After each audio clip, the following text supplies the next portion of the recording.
Hello friends, आज हम class 8th में चैप्टर कंपेयरिंग क्वांटिटी से कुछ कंपाउंड इंटरेस्ट के ऊपर क्वेश्चंस करेंगे। पहला क्वेश्चन है, every year an amount increased by 1/8 of itself, how much will it be after 2 years if it present value is ₹64,000। Question कहता है कि एक अमाउंट है हमारे पास और वो हर साल 1/8 ऑफ इटसेल्फ इंक्रीज होता है। यानी कि जैसे मान लो मेरे पास पहले 800 रुपये थे, तो एक साल बाद मेरे पास उसका 1/8 यानी कि उसमें 100 रुपये ऐड हो जाएंगे। तो अब मेरे पास कितने रुपए जाएंगे? 900 रुपये। अब अगले साल उस 900 रुपये का जो 1/8 होगा वो ऐड होंगे, मतलब वो खुद ही पे इंटरेस्ट लगता रहता है। यही कंपाउंड इंटरेस्ट का मतलब होता है कि जो अभी अमाउंट है उसी के ऊपर दोबारा इंटरेस्ट लग जाना। तो एक अमाउंट में हमेशा हर साल 1/8 ऑफ इटसेल्फ वो इंक्रीज होता था, यानी कि जो रेट ऑफ इंटरेस्ट है वो है 1/8, इस रेट से वो इंक्रीज हो रहा है, तो रेट 1/8 है। How much it will be after 2 years if the present value is ₹64,000। अगर प्रेजेंट वैल्यू उसकी 64,000 है, मतलब अभी मेरे पास 64,000 है, तो वो 2 साल बाद उसका अमाउंट कितना होगा? तो यानी कि मुझे प्रिंसिपल कितना है? ₹64,000, और जो उसका अमाउंट है, माफ कीजिएगा, जो उसका टाइम है कि मुझे कितने टाइम तक उस पर इंटरेस्ट लगाना है, वो कितना है? 2 years। तो जब इसे सॉल्व करेंगे, पहले ऑप्शंस देख लेते हैं। अब इसे सॉल्व करने के लिए फॉर्मूला फॉर अमाउंट क्या होता है कंपाउंड इंटरेस्ट का? P × 1 + R/100 raise to the power time, right. अब हमारे पास प्रिंसिपल हमने क्वेश्चन पे फाइंड आउट कर लिया, कितना था? ₹64,000 जो हमारे पास प्रेजेंट अमाउंट था, जिसके ऊपर हमें इंटरेस्ट बार बार लगाना है। अब रेट अपॉन 100, मतलब अगर रेट परसेंट में दे रखी होती है जब, तो हम यहाँ पे रेट, जैसे अगर 8% दे रखी होती तो हम यहाँ पे रेट को 8 डाल देते, लेकिन अभी हमें रेट ही फ्रैक्शन में दे रखी है, तो इसका मतलब R/100 की वैल्यू दे रखी है हमें। जैसे 8% का मतलब क्या होता है? 8/100।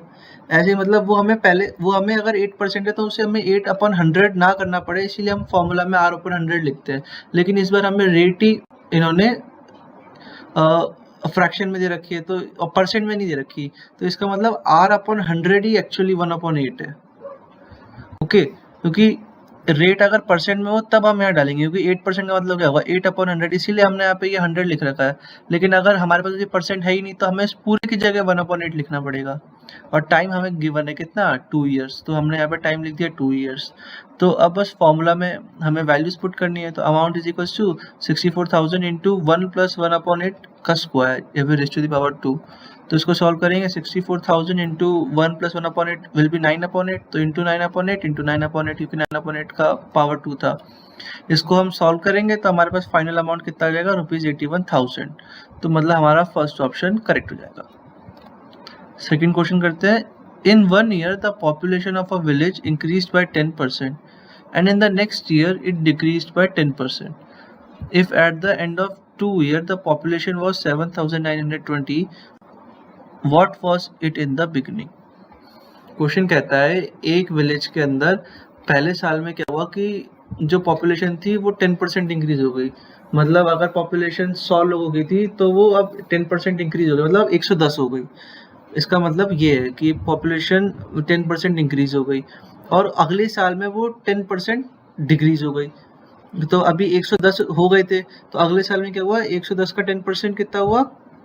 11। तो 110 माइनस, अब उसमें से 11 लोग कम हो गए, तो 110 - 11 लोग बच गए उस गांव में। मतलब जो अभी करंट पॉपुलेशन है उसके ऊपर 10% डिक्रीज हो गई। पहले करंट पॉपुलेशन पे 10% इंक्रीज हो गई, फिर जो उस साल पॉपुलेशन थी उस पे 10% अगले साल डिक्रीज हो गई।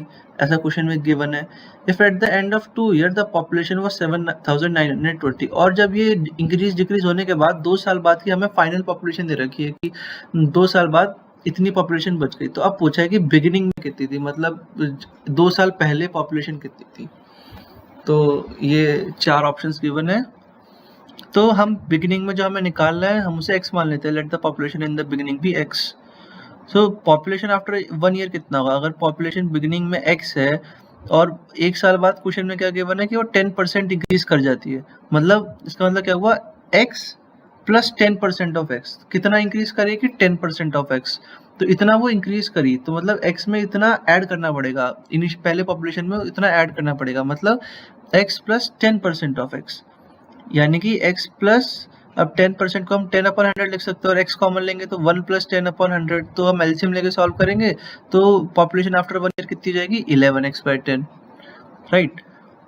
अब पॉपुलेशन आफ्टर 2 ईयर, अब ये 11x/10 के ऊपर वो 10% लगेगा। जो अभी ये वाली पॉपुलेशन थी वो 1 साल बाद इसमें से 10% डिक्रीज हुई, तो 10% डिक्रीज होगी तो मतलब पॉपुलेशन जितनी है माइनस 10% ऑफ वो, क्योंकि कितना डिक्रीमेंट आया 10% ऑफ पॉपुलेशन, तो पॉपुलेशन कितनी थी 11x/10 उस साल, तो 11x/10 माइनस 10% ऑफ 11x/10, क्योंकि कितना डिक्रीमेंट आया 10% का, तो जितना डिक्रीमेंट आया उसको उस पॉपुलेशन में से माइनस करना पड़ेगा, तो minus 10% of 11x/10।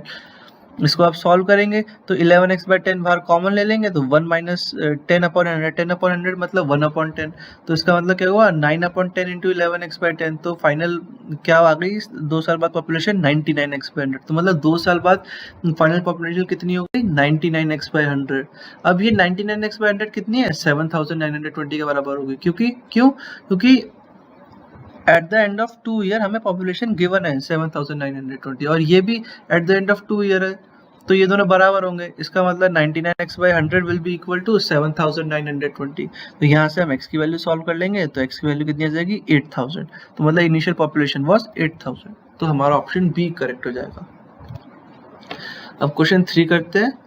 A some of ₹4,800 is invested at a compound interest for 3 years, the rate of interest being 10% per annum, 20% per annum and 25% per annum for the first, second and third year respectively. Find the interest received at the end of 3 years.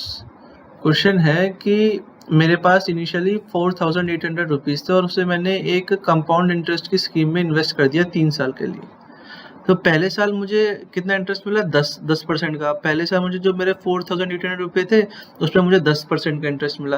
अब जो उसमें interest मिलने के बाद जो मेरे पास जो बड़े हुए रुपए हो गए 4,800 प्लस 10% ऑफ 4,800, जो ये मेरे पास रुपीज़ हो गए, इस पे मुझे अगले साल 20% का इंटरेस्ट मिला।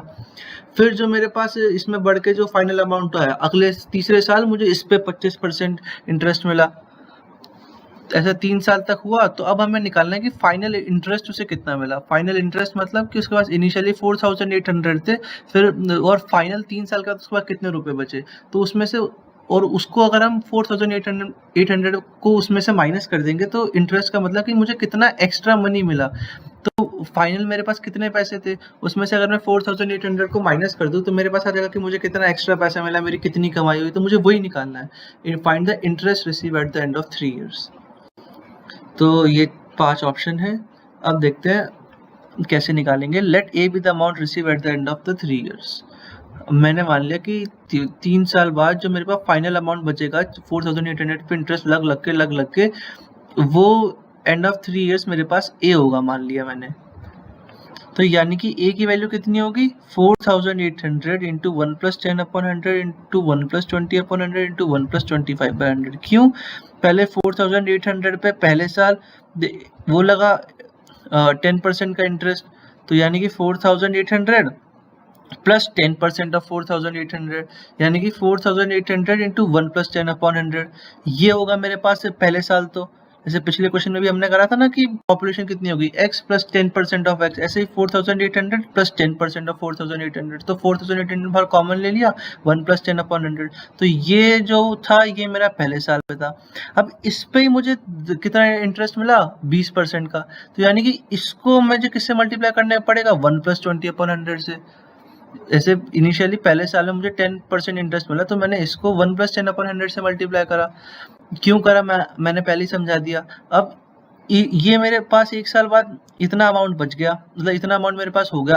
अब मुझे अगले साल इस पूरे पे 20% इंटरेस्ट मिल रहा है, तो यानी कि मुझे अब इसको अमाउंट निकालने के लिए इसको इससे मल्टीप्लाई करना पड़ेगा 1 + 20/100 से। तो ये मेरे पास 2 साल बाद का अमाउंट हो गया। अब इस 2 साल के बाद के अमाउंट पे जो मुझे तीसरे साल इस पूरे अमाउंट पे मुझे 25% इंटरेस्ट मिलेगा, तो यानी इस पूरे को मुझे 1 + 25/100 से मल्टीप्लाई करना पड़ेगा। इसीलिए जो फाइनल अमाउंट होगा ए 3 साल बाद वो कितना हो जाएगा, ये जो एक्सप्रेशन लिखा है 4,800 इंटू ये सबका मल्टीप्लिकेशन। अब इसको हम सॉल्व कर लेंगे। 4,800 into 11 into 6 into 5 divide by 10 into 5 into 4। यहाँ पे एलसीएम लेंगे तो 11/10 आएगा, यहाँ पे एलसीएम लेंगे तो क्या आएगा 6/5 आएगा, यहाँ पे एलसीएम लेंगे तो 5/4 आएगा। तो 11 इंटू 6 इंटू 5 ये तो न्यूमरेटर हो गया, और डिनोमिनेटर में क्या रहा था 10, 5 और 4, तो अपॉन में हमने 10 इंटू 5 इंटू 4 कर लिया। अब इसको सॉल्व करेंगे तो हमारे पास अमाउंट आ जाएगा 7920, मतलब 3 साल बाद मेरे पास फाइनल ये अमाउंट बचेगा। ये अमाउंट मेरे पास बन गया, मतलब मेरे पास अब इतने रुपए हो गए, और इनिशियली मैंने इन्वेस्ट कितने करे थे 4800, तो मुझे फायदा कितने का हो गया फायदा कितना हुआ 7920 माइनस 4800, तो ये मेरा इंटरेस्ट हो गया कि मुझे कितना इंटरेस्ट मिला 7920 माइनस 4800, यानी कि 3120, मतलब मुझे इतने रुपए का फायदा हो गया।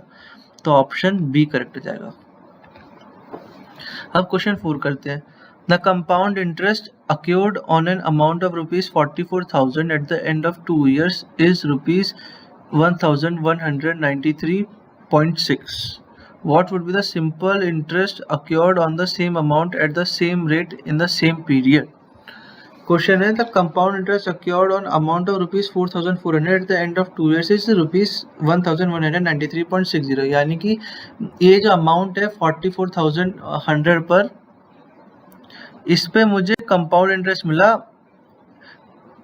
मतलब इस पे मैंने कोई कंपाउंड इंटरेस्ट लगाया कोई रेट आर से, अभी वो रेट नहीं गिवन, तो मैंने इस पे कुछ कंपाउंड इंटरेस्ट लगाया 2 साल तक, और 2 साल बाद मुझे फाइनली जो मुझे इंटरेस्ट मिला वो इतना मिला, मतलब ये मुझे एक्स्ट्रा रुपीस मिले, मतलब इतने रुपीस का फायदा हो गया। तो फाइनल अमाउंट क्या होगा, ये प्लस ये, मतलब पहले मैंने 2 साल तक इस रुपए पे कोई आर रेट से कंपाउंड इंटरेस्ट लगाया, और जो मुझे फायदा हुआ रुपीस का, मतलब जैसे पिछले केस में हमने जो इंटरेस्ट निकाला था ये वो गिवन है कि मतलब हम मुझे 2 साल बाद मुझे इतने रुपए का फायदा हुआ, मुझे इतने एक्स्ट्रा रुपए स्कीम से मिल गए, तो मतलब फाइनली 2 साल बाद जो मुझे मेरे पास अमाउंट होगा वो होगा जो मैंने पहले इन्वेस्ट कर रखा है 44,000 प्लस दिस अमाउंट 1,193.6. अब what would be the simple interest accrued on the same amount at the same rate in the same period? अब मुझसे पूछा है कि सिंपल इंटरेस्ट कितना होगा। पहले मैंने कंपाउंड इंटरेस्ट लगाया, तो पहले मुझे यहाँ से रेट निकालनी पड़ेगी कि मैंने क्या रेट से निकाला था। अब वही रेट को और वही इसी अमाउंट पे अगर मैं सिंपल इंटरेस्ट लगाता 2 साल तक, तो मुझे कितना इंटरेस्ट मिलता, यानी कि मुझे कितने रुपए का फायदा होता, मुझे ये निकालना है। ये 4 ऑप्शन है मेरे पास।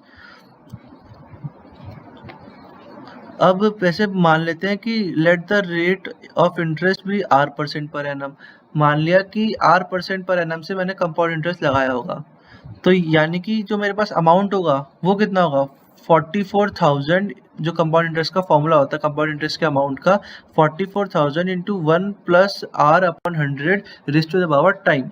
तो प्रिंसिपल 44,000 है जो मैंने इन्वेस्ट करा था, into 1 plus R/100, R variable है मुझे निकालना है, की पावर 2 का स्क्वायर, क्योंकि टाइम कितना है 2 इयर्स तक की। तो ये जो चीज हो गई, ये तो हो गया अमाउंट मेरे पास, कि मेरे पास 2 साल बाद इतना अमाउंट हो जाएगा, और उसमें से अगर मैं इनिशियली 44,000 माइनस कर दूंगा तो मुझे कंपाउंड इंटरेस्ट मिल जाएगा। जैसे पिछले केस में हमने करा था कि फाइनल अमाउंट माइनस जो मैंने इन्वेस्ट करा था वो इंटरेस्ट होता है, तो ऐसे ये फाइनल अमाउंट है और इसको इसे मल्टीप्लाई करेंगे तो ये इनिशियल अमाउंट है। तो फाइनल माइनस इनिशियल जो हमें गिवन है कितना 11,193.6।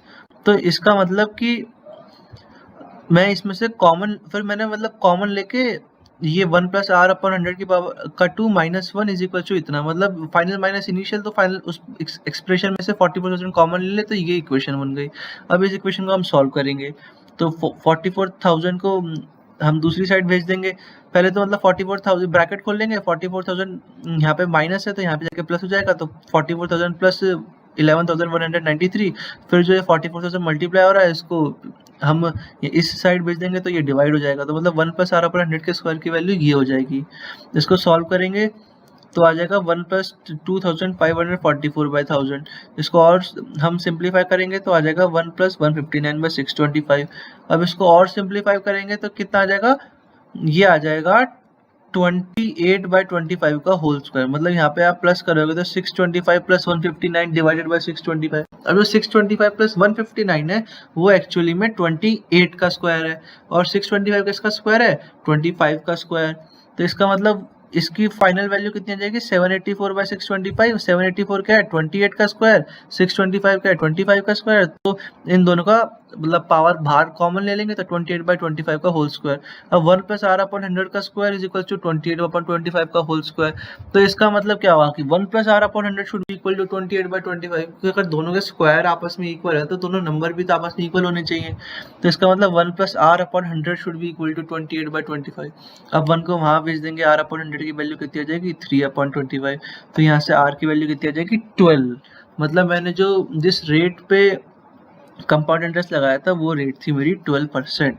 अब बस मुझे इस रेट की हेल्प से मुझे 2 साल बाद सिंपल इंटरेस्ट कैलकुलेट करना है। सिंपल इंटरेस्ट ऑफ 44,000 लगाना है 12% पर एनम पर 2 साल तक। तो मेरे पास फाइनल अमाउंट कितना हो जाएगा P into R into T by 100। 2 साल बाद सिंपल इंटरेस्ट लगाऊंगा तो ये कितना हो गया 44,000 इंटू 2 इंटू 12/100, यानी कि ₹10,560।